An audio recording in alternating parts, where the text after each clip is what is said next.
You ask Tiger to calculate. This deals with linear inequalities with one unknown. The final result is I smaller than negative 0.8571. Let's solve it step by step. Swap sides.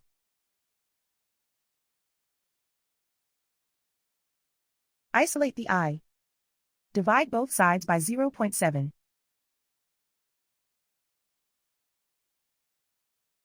Simplify the arithmetic.